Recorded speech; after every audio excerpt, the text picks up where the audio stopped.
Let's do the remaining work of Thomas Gray. Okay, so Thomas Gray का जो remaining work है, remaining poem है, उसको करते हैं. सो उसकी एक वर्क है इलेजी है, that is very famous. Okay, and this is elegy written in country churchyard. Elegy written in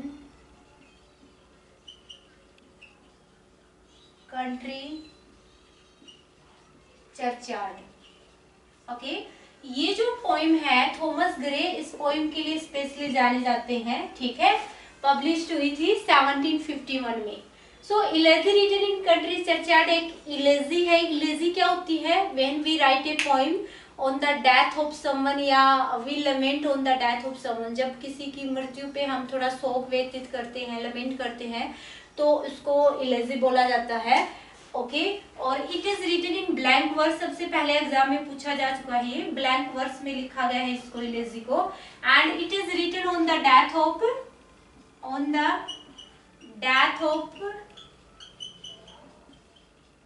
Richard West. जो थॉमस ग्रे के फ्रेंड थे रिचर्ड वेस्ट, उनकी डेथ के ऊपर ये पोइम लिखी गई है, ये इलेजी लिखी गई है. इम्पोर्टेंट है ये बहुत, क्योंकि एग्जाम में जैसे इलेजीज पूछा जाता है तो वहां उनकी मैच द फॉलोइंग में maybe they can ask you कि किसकी डेथ के ऊपर लिखा गया है. तो it is written on the death of Richard West. Richard West की डेथ के ऊपर ये इलेजी लिखी गई है. ठीक है, elegy written in country churchyard. So यहाँ एग्जाम में बहुत बार क्वेश्चन आता है. सबसे पहले इसकी ओपनिंग लाइन ही पूछी जाती है. ओपनिंग लाइन जैसे कौन सी पोइम बिलोंग करती है ओपनिंग लाइन, तो curfew toll knells the parting day. ये बहुत इंपॉर्टेंट लाइन है. Just 1 minute. The curfew tools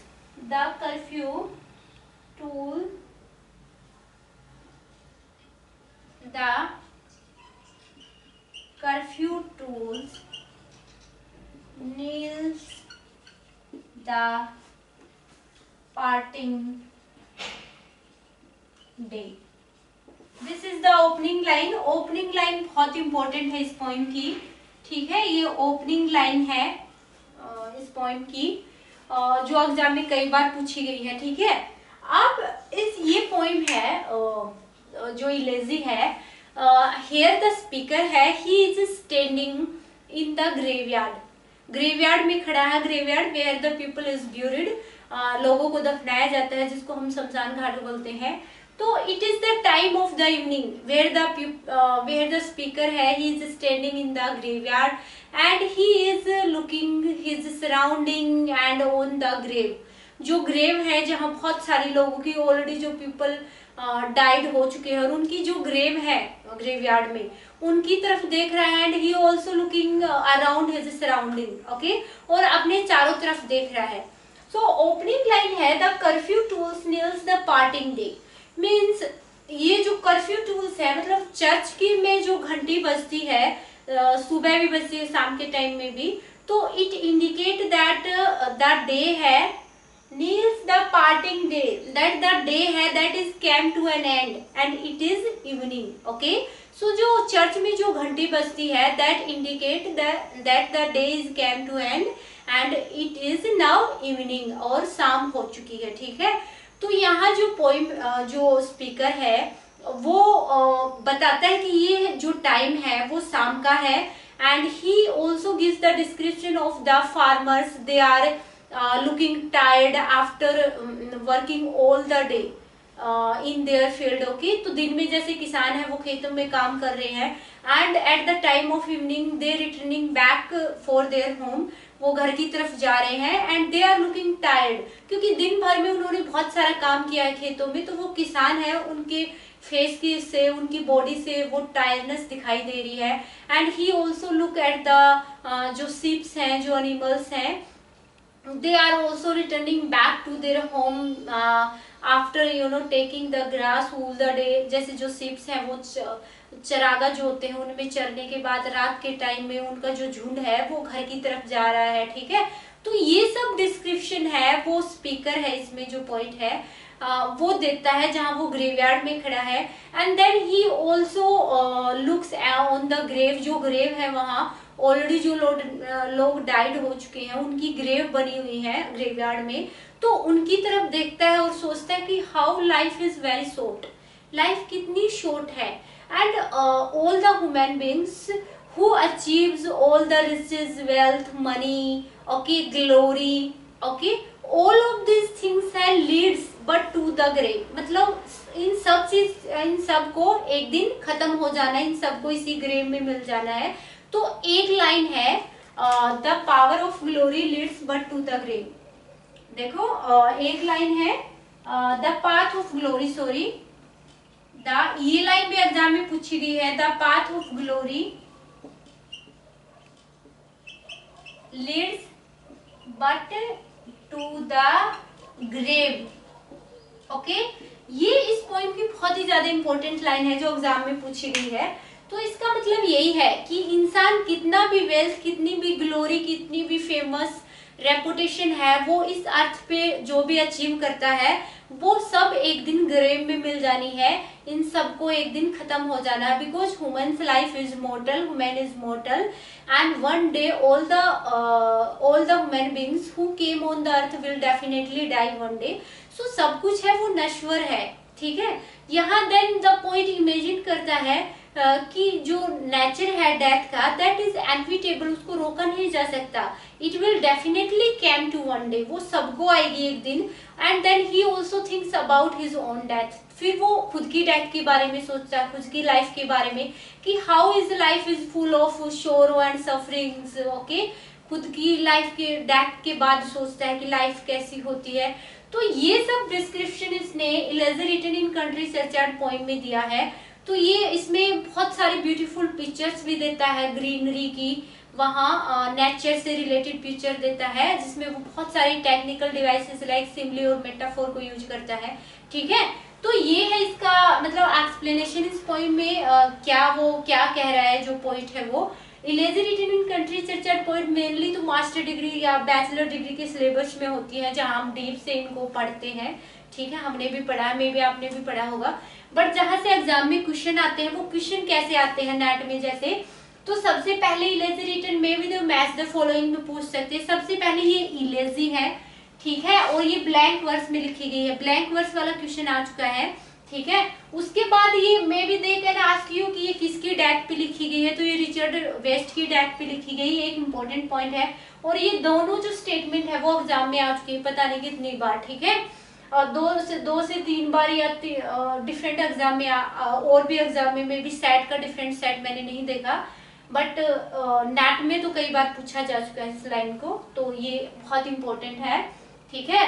उसके बाद इसकी एग्जाम के लिए इतना काफी है, इसमें ज्यादा कुछ नहीं है। पॉइंट्स को आपको नेट के लिए पढ़ने की जरूरत नहीं है, इतना काफी, इससे बाहर नहीं आएगा, ओके।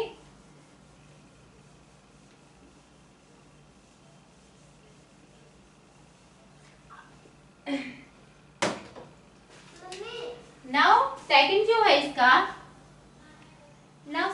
इसका प्रोग्रेस ऑफ पोएजी। नेक्स्ट है इसकी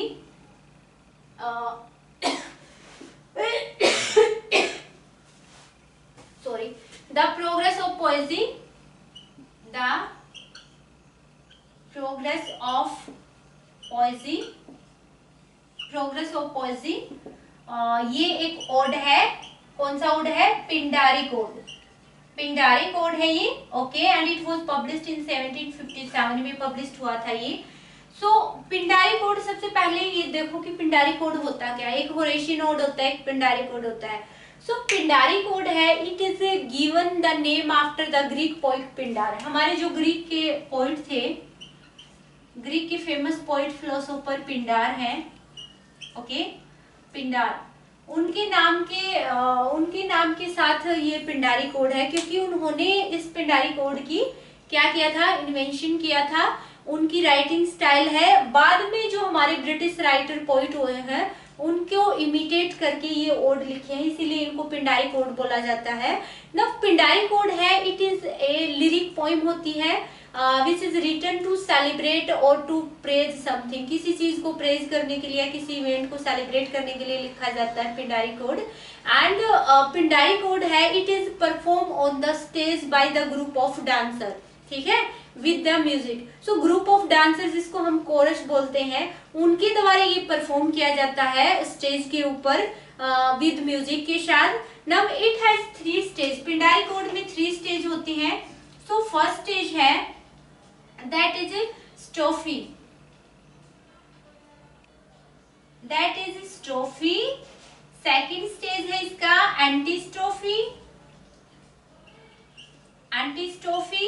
एंड थर्ड है इपोड, ठीक है। अब क्या होता है मैं आपको बता दूं, क्योंकि एग्जाम में एक बार ये भी पूछा गया था कि इनका मीनिंग क्या है, ठीक है। तो ओके आओ।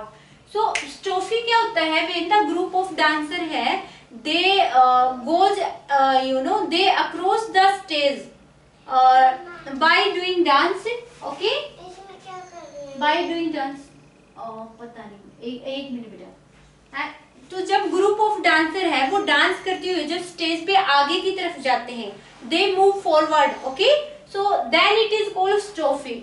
उस स्टेप को स्ट्रोफी बोला जाता है। मतलब जो ग्रुप ऑफ डांसर है म्यूजिक के साथ डांस करते हुए स्टेज पे आगे बढ़ते हैं तो उसको स्ट्रोफी बोला जाता है। Then antistrophe when the group of dancer is return back, जब वापस आते हैं उस आगे बढ़े हुए मोमेंट से जब बैक आते हैं उसको एंटी स्ट्रोफी बोला जाता है। और एपोड होता है at the end when all the dancer, group of dancer is standing one position, मतलब is standing the constant position, एक जगह पे जब वो खड़े होते हैं लास्ट में, at the centre on the stage, okay, stage के सेंटर में जब वो एक जगह खड़े हो जाते हैं सभी, तो उसको इपोड बोला जाता है, ओके। तो ये 3 मेन स्टेप होते हैं पिंडारी कोड के, ये बहुत इंपॉर्टेंट है, एग्जाम में भी पूछा गया एक बार इनका मीनिंग, व्हाट इज एंटी स्ट्रोफ, ऐसे व्हाट इज स्ट्रोफी, एंटी स्ट्रोफी, ओके। सो ये इंपॉर्टेंट है, इसलिए आपको जानना जरूरी है what is Pindari code, okay. So now progress of पोएजी है, ये एक पिंडारी कोड है जो थॉमस ग्रे ने लिखा है, इमिटेटेड करके हमारे ग्रीक जो पोइट है पिंडार, उसकी स्टाइल में। और यहाँ उन्होंने ग्रीक पोएट्री को प्रेज किया, इसको पढ़ने की जरूरत नहीं है इस वर्ड को डीप में, यहाँ उसमें सिर्फ बताया है कि हाउ जो एनिसेंट ग्रीक और रोमन पोएट्री है स्टिल इफेक्टिंग आवर जो इंग्लिश पोएट्री, ब्रिटिश पोएट्री है, उन पोइट्स को कैसे अभी भी इफेक्ट कर रही है। क्योंकि जो ग्रीक एनिशिएंट ग्रीक और रोमन पोइट थे वो इतनी अच्छी पोएट्री लिखते थे कि बहुत सारे ब्रिटिश पोइट हैं हमारे जो अभी भी स्टिल भी उनको इमिटेट कर रहे हैं। तो यहाँ ग्रीक और रोमन पोएट्री को प्रेज किया गया है, ठीक है, इस पिंडारी कोड में।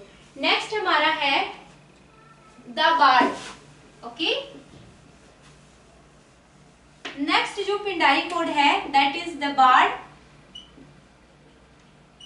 The bard is also Pindaric ode, Thomas Gray ने लिखा है, ठीक है, पिंडारी कोड है ये भी, and publish the same year 1757 में पब्लिश हुआ था।